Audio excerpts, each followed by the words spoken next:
Oui, il est consternant, c'est un bilan consternant si on se place du point de vue de la justice, de l'équité, du point de vue humanitaire, du point de vue humanitaire consternant pour les pertes civiles, du point de vue de l'efficacité de la scène politique consternant pour les pertes des forces coalisées, sous la houlette des forces de l'OTAN, mais pas seulement de l'OTAN, des forces de l'OTAN, enfin concernant aussi, parce que c'est un échec patent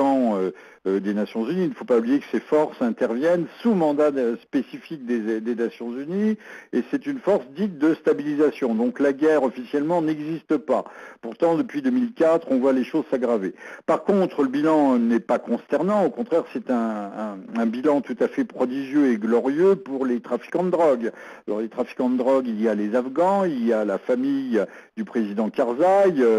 homme lige des Américains, mais il y a aussi peut-être, alors là c'est une méchante rumeur et je ne veux pas me faire l'écho de rumeurs, savoir que certains services américains pourraient bénéficier de ce trafic de drogue, que ce soit de l'opium ou de la drogue raffinée sous forme d'héroïne, qui font un mort chaque jour en Russie, donc là le bilan est consternant.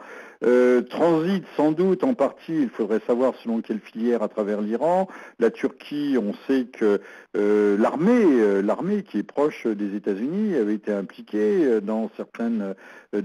réseaux, mais également l'Albanie et plus encore le Kosovo, ce Kosovo qui est une création de l'OTAN, là aussi, et c'est toute une création tout à fait remarquable, puisque le Kosovo est un État qui bénéficie d'un taux de chômage supérieur à celui de Gaza, ce qui est quand même un record, à savoir de 50%, celui de Gaza n'étant que de 40%.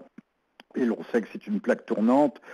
de la drogue, du trafic des êtres humains, du trafic d'armes, mais également peut-être du trafic d'organes, tel que le rapport du Conseil de l'Europe, du magistrat suisse Marty, vient de l'établir, un trafic qui aurait commencé avec la guerre du Kosovo en 99,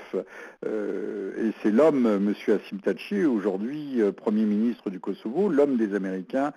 qui aurait mis en place un trafic qui se serait poursuivi jusqu'à l'heure actuelle. Donc le bilan là est consternant en ce qui concerne l'état de la planète, l'état du monde, de l'établissement de politique planétaire et de ce pouvoir, je mets impérial entre guillemets, qui rayonne depuis Washington, mais qui sème la mort, la consternation et la peur partout où il s'implante.